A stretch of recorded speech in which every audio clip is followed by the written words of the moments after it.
And to help us do that tonight, we're joined by two great minds. Walter Isaacson, president of the Aspen Institute, former editor of Time magazine, veteran journalist, author, biographer of, are you ready? Franklin, Einstein, Kissinger, Jobs, and this fall, Da Vinci. Then you have Jon Meacham, Pulitzer Prize-winning presidential historian and biographer of, are you ready? Jefferson, Jackson, FDR, Churchill, and most recently, Bush 41. Apologies if I've left anyone out. Gentlemen, thank you. Walter Isaacson, to you to start us off. How do you keep yourself appraised of how far off of plumb, off of dead center normal we have grown? This is totally uncharted waters here.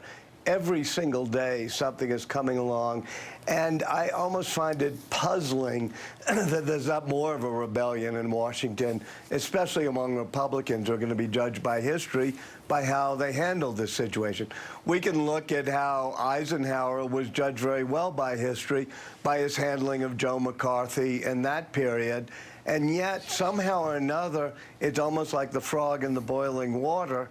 We've become inured to things that are just unthinkable, it seems to me, day in and day out, whether it's about the character of the president and the way we have to explain it to our kids, or the way the government is being operated. Jon Meacham, you can go all your life and not hear more than one mention of the frog in boiling water experiment, and yet I used it in conversation today to describe exactly what's going on. Same question to you.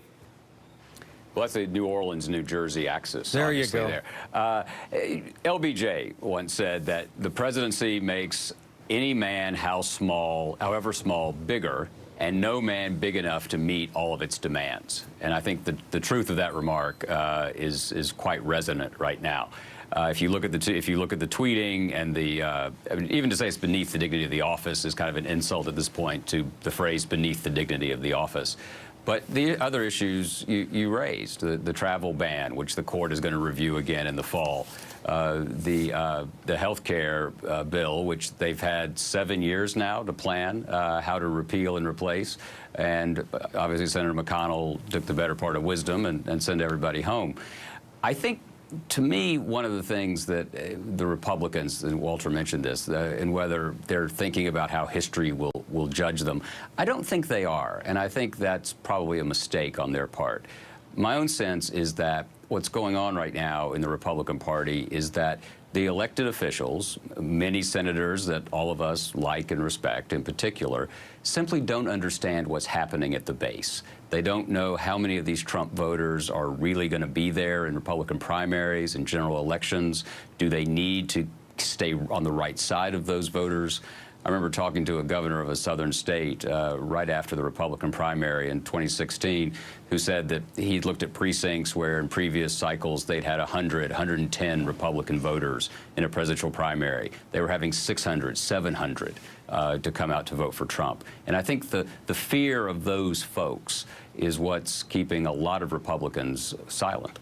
Walter, can you name or remember another president who, A, did not expect constant attacks to be part of the job, and B, could not take them on without hitting back?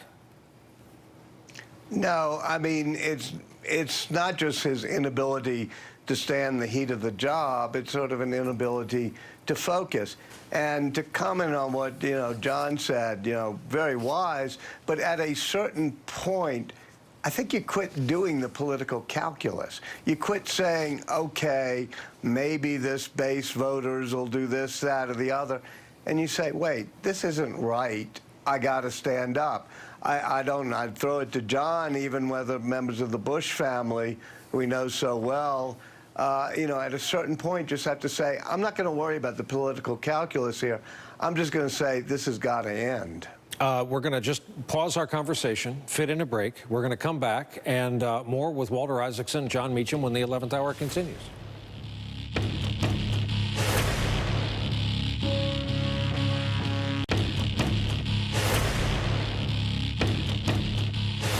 The American dream is dead. But if I get elected president, I will bring it back. The American dream is dead. The American dream, and I say it, The American dream is dead. But we're going to make it bigger and better and stronger and better than ever before. Remember that. And I've been saying it. The American dream is dead. But I'm going to make it bigger and better and stronger than ever before. You watch.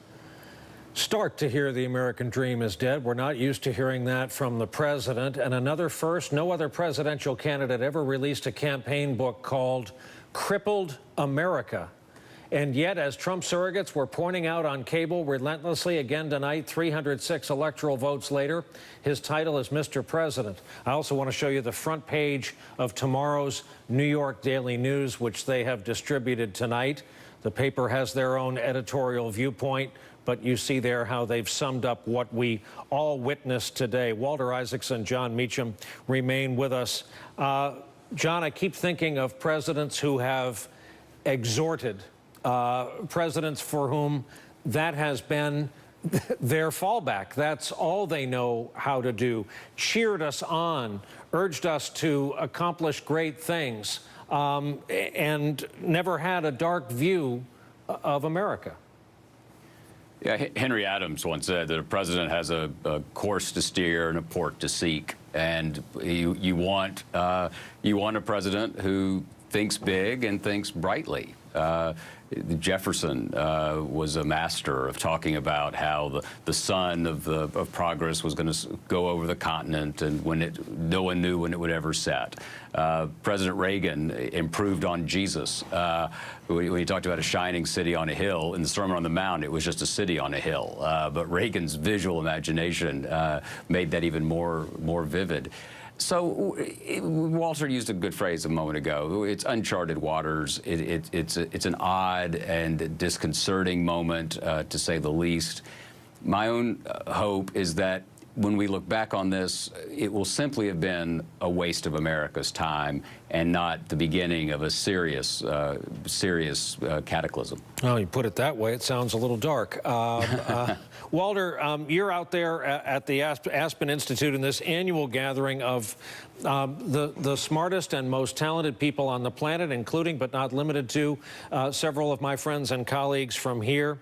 What must it be like to hear that conversation, knowing, as both of you gentlemen do, that it is exactly one half of the two conversations going on in America? Yes, the conversation here, we try to step back a bit. In fact, Elaine Chao, who's in the president's cabinet, was speaking today, but there was sort of a wistfulness for what John referred to as the optimism, the sense that we can rebuild America, talking about both infrastructure bills and the future of work. And the weird thing is that, if Trump had wanted to, he could have governed as a true independent who came in to change the way, Washington worked. And he could have done an infrastructure bill. I don't see why anybody would start with a health care bill and do it strictly on partisan lines. Instead, do an infrastructure bill and a tax reform bill and try to put together a coalition of forward-looking Republicans and Democrats. Then he would have transformed American politics by being the first truly independent president, somebody who could, rise above things. He did just the opposite, and that still baffles me. Gentlemen, I want to thank you both, and by way of sharing with you and our audience, in about 3 minutes, we have an item on this hideously named notion of infrastructure, which may be of interest and very timely. Again, gentlemen, thank you both for joining us.